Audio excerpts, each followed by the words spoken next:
Good morning students. SST 10th class जिसमें हम इतिहास मीन्स हिस्ट्री का जो पोर्शन है वो कर रहे हैं बेटा। इसमें हम 2 चैप्टर कंप्लीट कर चुके हैं और 2 चैप्टर के बाद अब हम जो 3rd चैप्टर है उसकी रीडिंग शुरू करेंगे आज। 3rd जो चैप्टर है उसकी जो यूनिट रहेगी वो 2nd यूनिट रहेगी, मीन्स खंड 2 रहेगा। इसमें हम क्या क्या पढ़ेंगे, जो इस यूनिट के अंदर जो आगे जो हमारे मीन्स जो आगे जो चैप्टर होंगे उनमें हम क्या पढ़ेंगे, उसमें हम जीविका मीन्स जो समाज जो लोग थे उनकी जीविका कैसी थी, किस तरह के काम धंधे किए जाते थे, काम धंधा कैसा था, अर्थव्यवस्था। अब उस काम धंधे की वजह से अर्थव्यवस्था कैसी बनती गई, कैसे मतलब व्यापार कारखाने जो हैं वो बढ़ता गया, उससे देश के अर्थव्यवस्था में मजबूती आई या फिर गिरावट आई, वो सारी चीज़ें हम इसमें रीड आउट करेंगे। और उसके बाद हम समाज के बारे में पढ़ेंगे कि कैसा समाज आसपास पनपा और किस तरह का रीति रिवाज, किस तरह के मतलब कौन कौन सी चीज़ें वहाँ पर मौजूद थी। तो ये सारी चीज़ें फैक्टर हम इनमें पढ़ने वाले हैं। तो आइए हमारा जो 3rd चैप्टर है उसकी रीडिंग शुरू करते हैं। जो 3rd चैप्टर रहेगा बेटा वो हमारा रहेगा भूमंडलीकृत विश्व का बनना। भूमंडलीकृत मीन्स एक तरह से वैश्वीकरण भी बोल सकते हो। भूमंडलीकृत मतलब वैश्वीकरण का मतलब क्या है कि जब एक देश का कोई देश मतलब जब सभी देश आपस में क्या हो जाते हैं, लिंकअप हो जाते हैं, मीन्स सभी देशों का एक देश का दूसरे देश से अटैचमेंट होना शुरू हो जाता है, वही क्या होता है, वैश्वीकरण होता है। ठीक है। अब जैसे पहले जो समाज था इतना ज़्यादा अटैच नहीं था दूसरी कंट्रीज से, धीरे धीरे लोगों को दूसरे देशों की जानकारी मिली और वो उनके साथ जुड़ता गया। तो वो किस तरह से हुआ, ये जो भूमंडलीकरण है या फिर जो वैश्वीकरण है ये किस तरह से हुआ, ये हम इसमें पढ़ेंगे। इनके अंदर बहुत सारी चीज़ें सामने आएगी कि किस तरह से लोग जो यात्राओं पर जाते थे, इधर उधर जाते थे, फिर उन्होंने व्यापार करना शुरू किया। उन व्यापार में वो सामान के साथ साथ और क्या क्या चीज़ें लेकर जाते थे, किस तरह से एक रीति रिवाज, खाने पीने की जो चीज़ें थी वो एक जगह से दूसरी जगहों पर पहुंची। तो ऐसी हम चीज़ें, ऐसे जो टॉपिक्स हैं वो इसमें हम रीड आउट करेंगे। फर्स्ट जो टॉपिक है वो है आधुनिक युग से पहले। फर्स्ट हमारा रहेगा टॉपिक वो है आधुनिक युग से पहले। कि जो आधुनिक युग हम मानते हैं, हम आधुनिक युग किसको मानते हैं, जो हमारे यहाँ अंग्रेज़ों का जो समय था ना उसको आधुनिक समय माना गया है। तो उससे पहले की हम बात करते हैं। यहाँ कहता है जब हम वैश्वीकरण की बात करते हैं तो आमतौर पर एक ऐसी आर्थिक व्यवस्था की बात करते हैं जो मोटे तौर पर पिछले लगभग 50 सालों में ही हमारे सामने आई है। कहते हैं कि अगर हम वैश्वीकरण की बात करें ना तो वैश्वीकरण एक ऐसी चीज़ है, मतलब एक ऐसी व्यवस्था है, आर्थिक व्यवस्था जो ज़्यादा पुरानी नहीं है, जो सिर्फ लगभग 50 सालों में ज़्यादा सामने आई है। मतलब अच्छे से जो इसका रूप बना ना वो पिछले 50 सालों में बना है। ठीक है। लेकिन जैसा कि आप इस अध्याय में देखेंगे, ये तो अगर देखा जाए ना मोटे रूप से तो वैश्वीकरण तो लगभग पिछले 50-60 सालों से ही हुआ है, 50-70 मान लो, 60 मान लो। लेकिन अगर हम इस चैप्टर को देखें तो इस चैप्टर में जो प्रक्रिया दिखाई गई है वैश्वीकरण की या भूमंडलीकरण की वो बहुत पुरानी दिखाई गई है। ठीक है। इस अध्याय में देखेंगे भूमंडलीकृत विश्व के बनने की प्रक्रिया, व्यापार का, काम की तलाश में एक जगह से दूसरी जगह जाते लोगों का, पूंजी व बहुत सी सारी चीज़ों की वैश्विक आवाजाही का एक लंबा इतिहास रहा है। कि व्यापार का एक अपना इतिहास है, लंबा इतिहास। काम की तलाश में लोग एक जगह से दूसरे जगह पर जाते थे तो उनका भी एक अपना इतिहास रहा है। पूंजी व बहुत सारी जो चीज़ें हैं जो वैश्विक रूप से मतलब जो पैसे की लेन देन है दो अलग अलग देशों के बीच में, या फिर जो सामान की लेन देन है देशों के बीच में, उनका भी अपना एक इतिहास लंबे रूप से है। आज जब हम अपने जीवन में वैश्विक आपसी संपर्कों के बारे में सोचते हैं तो हमें उन युगों के बारे में भी जानना चाहिए जिनसे गुजरते हुए हमारी यह दुनिया बनी है। जैसे आज देखो, आज सारे देश एक दूसरे से इतने अच्छे से लिंक है ना, तो आज इतने अच्छे से लिंक है तो इसके पीछे एक बहुत बड़ा इतिहास है बेटा। बहुत सारी चीज़ों से ये जो एकीकरण है, वैश्वीकरण है, ये गुजरा है। ठीक है। तो उसके बारे में हमें जानकारी होनी बहुत ज़रूरी है। तो वही जानकारी हमें कौन प्रदान करवाएगा, ये चैप्टर प्रदान करवाएगा। इतिहास के हर दौर में मानव समाज एक दूसरे से ज़्यादा नज़दीक आते गए हैं। मतलब आप कोई भी हिस्ट्री के अंदर कोई भी टाइम पीरियड देख लो तो लोगों के बीच में जो नज़दीकियाँ हैं वो आई हैं। एक समाज से दूसरे समाज के लोगों में मतलब जो संपर्क है वो बढ़ा है, ठीक है, वो आपस में मिलकर रहे हैं।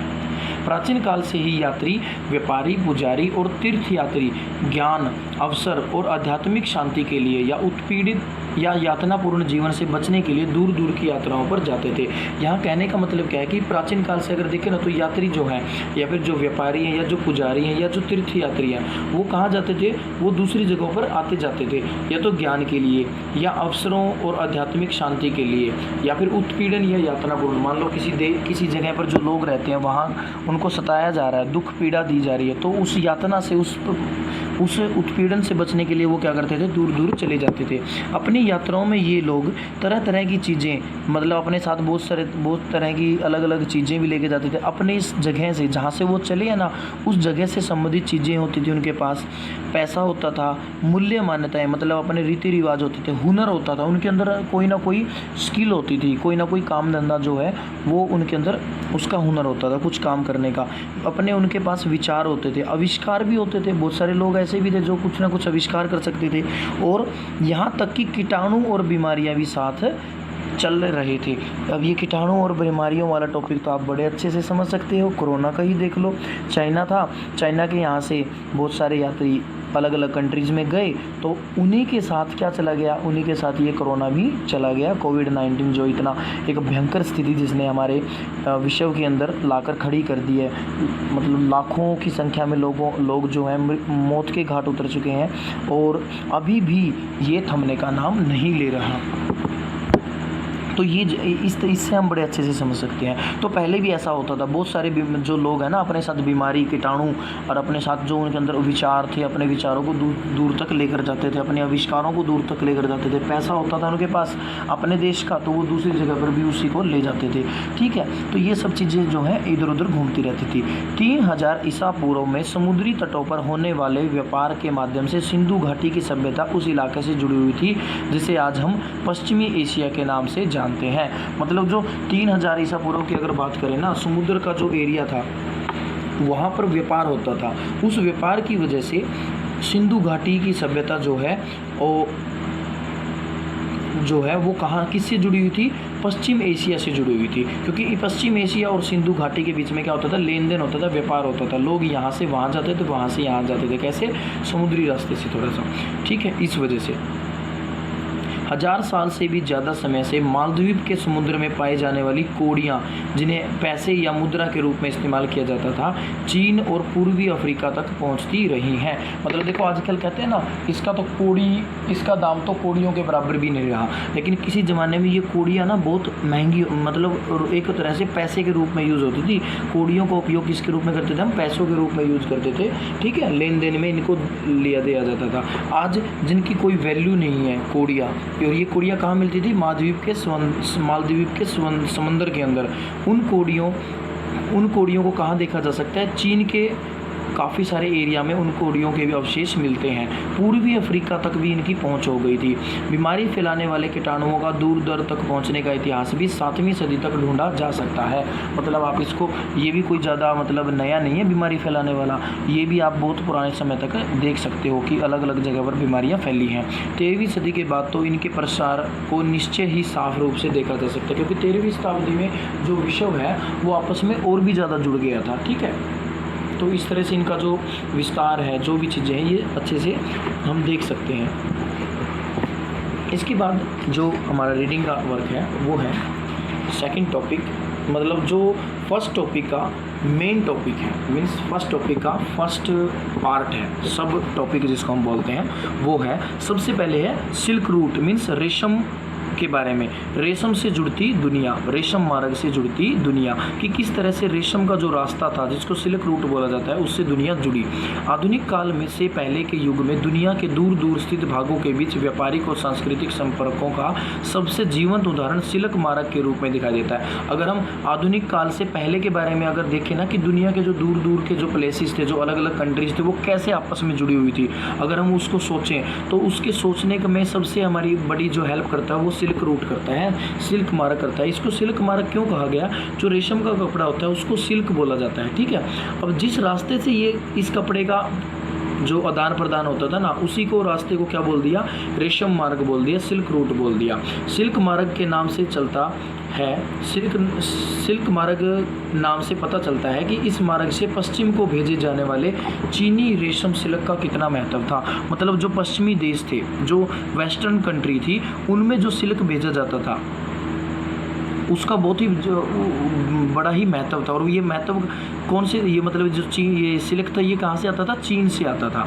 इतिहासकारों ने बहुत सारे सिल्क मार्गों के बारे में बताया है। ज़मीन या समुद्र से होकर गुजरने वाले ये रास्ते न केवल एशिया के विशाल क्षेत्रों में एक दूसरे से जोड़ने का काम करते हैं, बल्कि एशिया को यूरोप और उत्तरी अफ्रीका से भी जोड़ते हैं। मतलब ये रास्ते ये नहीं कि सिर्फ एशिया महाद्वीप के देशों को आपस में जोड़ रहे हैं, नहीं, दूसरे महाद्वीप जैसे यूरोप है या फिर अफ्रीका है, उनके एरिया को भी अपने साथ जोड़ने में काम कर रहा है। ऐसे मार्ग ईसा पूर्व के समय से ही सामने आ चुके थे और लगभग 15वीं शताब्दी तक अस्तित्व में रहे हैं। मतलब इनकी जो इन रास्तों की जो पहचान है ना 15वीं शताब्दी तक भी देखी गई है, तब तक भी इनका यूज़ हो रहा था। इसी रास्ते में चीनी पोटरी जाती थी। चीनी पोटरी का मतलब क्या होता है? देखो, पोटरी होते हैं मिट्टी के बर्तन, तो चीनी मिट्टी से जो बर्तन वगैरह जो बनते थे उसको चीनी पोटरी बोलते हैं। इसी रास्ते से भारत व दक्षिण पूर्व एशिया के कपड़े या मसाले दुनिया के दूसरे भागों में पहुंचते थे। मतलब यही जो सिल्क रूट है ना, यहीं से हमारे देश का जो मसाला है या दक्षिण पूर्व एशिया के जो कपड़े हैं या मसाले हैं वो दुनिया के अलग अलग जगहों पर पहुंचते थे। वापसी में, अब जो वापसी में यहाँ से आता था ना उन देशों से, हमारे यहाँ से तो सिल्क मतलब ये चीन वगैरह जो है हमारा देश है या पूर्वी एशिया है, दक्षिण पूर्व एशिया है, यहाँ से तो क्या जाता था? कपड़ा, मसाले और चीनी पोटरी या फिर और सामान जाता था, जैसे सिल्क हो गया, मतलब कपड़ा हो गया। इसके बदले में क्या मिलता था? इसकी वापसी में जो हमें मिलता था वो मिलता था सोने चांदी जैसी कीमती धातुएं यूरोप से एशिया पहुंचती थी। तो यूरोप से क्या मिलता था हमें? यूरोप अफ्रीका वगैरह से सोने चांदी मिलता था। और उन्हें हमसे क्या मिलता था? उन्हें हमसे जो मसाले वगैरह हैं, कपड़े वगैरह हैं, वो मिलते थे। नेक्स्ट, व्यापार और सांस्कृतिक आदान प्रदान दोनों प्रक्रियाएं साथ साथ चलती हैं। देखो, व्यापार है और जो सांस्कृतिक चीज़ें हैं वो क्या है? सांस्कृतिक आदान प्रदान, दोनों साथ में चलता है। क्योंकि देखो, जब व्यापारी एक जगह से दूसरी जगह पर जाएगा तो वो अपनी संस्कृति, अपनी सभ्यता, अपनी परंपराएं भी तो वहाँ पर लेकर जाएगा, ठीक है। और वो परंपराएं जहाँ पर भी वो जाएगा वहाँ पर भी क्या हो जाएंगी? अपनानी शुरू हो जाएंगी उनके लोगों द्वारा। शुरुआती काल में ईसाई मिशनरी निश्चय ही इसी मार्ग से एशिया में आते थे।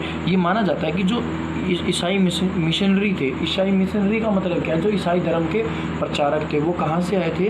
वो इन्हीं रास्तों से यहाँ पर आए थे एशिया में। कुछ सदी बाद मुस्लिम धर्मोपदेशक भी इसी रास्ते से दुनिया में फैले।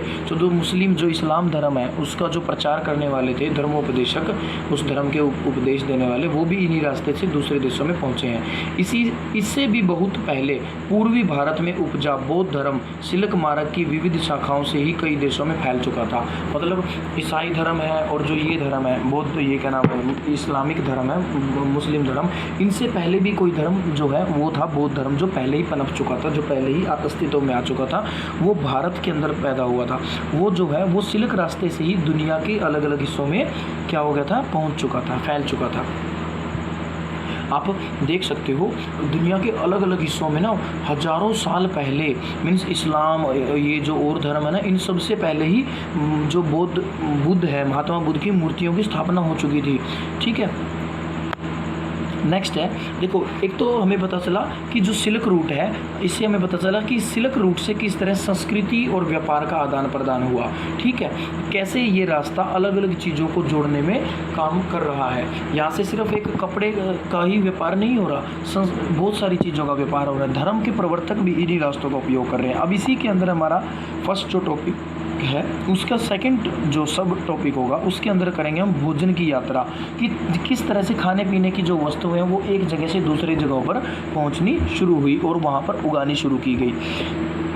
हमारे खाद्य पदार्थ दूर देशों के बीच सांस्कृतिक आदान प्रदान के कई उदाहरण पेश करते हैं कि जो हमारे खाने पीने की वस्तुएं जो हैं वो क्या करती हैं, वो हमें ये बताती है कि ये जो है ये दूसरे देशों के बीच में सांस्कृतिक आदान प्रदान का एक उदाहरण है कि किस तरह से ये चीज़ें वहाँ यूज़ होती थी, आज हमारे यहाँ भी यूज़ हो रही हैं। जब भी व्यापारी और मुसाफिर किसी नए देश में आते थे तो आने अनजाने वहाँ नई फसलों के बीज बो आते थे। मतलब अपने साथ भी वो कोई ना कोई ऐसी फसल या कुछ ना कुछ ऐसी चीज़ें लेकर जाते थे खाने पीने की या किसी तरह की, जो जिनके बीज वगैरह क्या थे वो दूसरी जगह पर जाते तो वहीं गिर जाते थे और वो छोड़ आते थे। मतलब उन्हें नहीं पता कि वो उनके साथ बीज लेकर जा रहे हैं, नहीं, वो तो अपनी खाने पीने की चीज़ें लेकर जा रहे हैं, लेकिन उनके इस अनजानपने की वजह से वहाँ पर उन फसलों का उगना शुरू हो गया।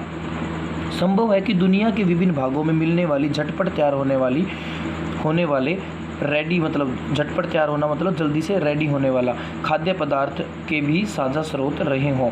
मीन्स देखो, अब कोई व्यापारी, पहले तो पैदल यात्रा होती थी, महीनों महीनों की यात्रा हो जाती थी, साल 2-2 साल की यात्रा हो जाती थी।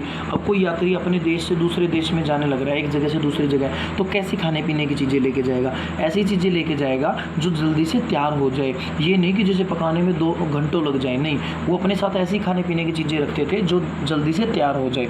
ठीक है, तो ऐसी चीज़ें वो अपने साथ लेकर जाते थे, तो दूसरे देशों में भी वो चीज़ें पहुंचनी शुरू हो गई उन्हीं के साथ। आइए स्पेगेटी क्या होती है और नूडल्स का उदाहरण लें। स्पेगेटी जो नूडल्स है बेटा, दोनों एक जैसे ही होते हैं। ठीक है, अब देखो नूडल्स है, मैगी जिसको हम कहते हैं कि एक चाइनीज़ फूड है। अब मानते हैं कि ये चाइनीज़ फूड है, लेकिन हमारे देश में कैसे आया? आज के टाइम में जो चाउमीन है या नूडल्स हैं, हम सबके कितने मतलब एक लाइफ का बड़ा ही एक जो फूड का जो एक बहुत बड़ा हिस्सा बन चुका है। उसके पीछे कारण क्या है? ये चीज़ें जो हैं ये कहीं ना कहीं चाइना और जो दूसरी कंट्रीज़ हैं उनके यहाँ से हमारे यहाँ पहुँचा है। हमारे भी बहुत सारी चीज़ें जो हैं वो दूसरे देशों में पहुँची है खाने की।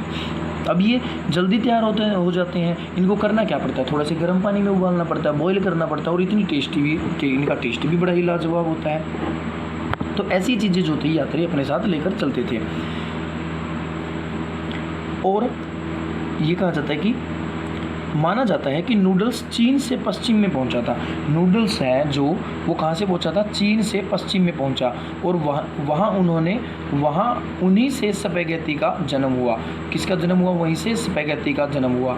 यह संभव है कि पास्ता अरब यात्रियों के साथ 5वीं सदी में सिसिली पहुंचा, जो अब इटली का एक टापू है। तो इटली में कैसे पहुंचा? चीन के पास्ता, देखो पास्ता भी बड़ा फेमस है लोगों के बीच, जैसे मैक्रोनी है, पास्ता है, नूडल्स हैं, मोमोज़ वगैरह हैं। तो ये सारे जो हैं ये कहीं ना कहीं किसी दूसरी कल्चर के फूड हैं, दूसरे कंट्रीज़ के फूड हैं। लेकिन आज देखो हमारी कंट्री है या और बहुत सारी अलग अलग कंट्रीज़ के क्या बने हुए हैं? पार्ट फूड के एक बहुत ही अहम हिस्सा बने हुए हैं।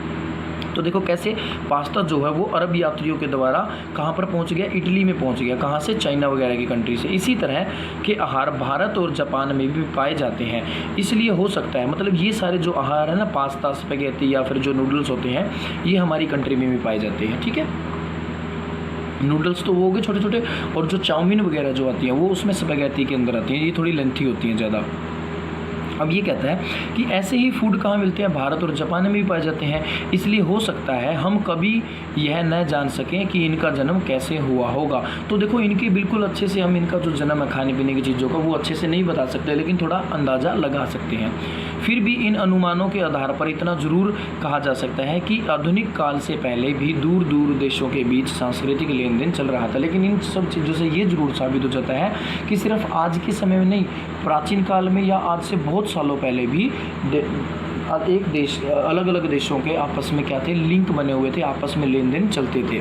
आलू, सोया, मूंगफली, मक्का, टमाटर, मिर्च, शकरकंद और ऐसे बहुत सारे दूसरे खाद्य पदार्थ लगभग 500 साल पहले हमारे पूर्वजों के पास आलू, सोया, मूंगफली, टमाटर, मिर्च, शकरकंद और ऐसे ही बहुत सारे खाद्य पदार्थ लगभग 500 साल पहले हमारे पूर्वजों के पास नहीं थे।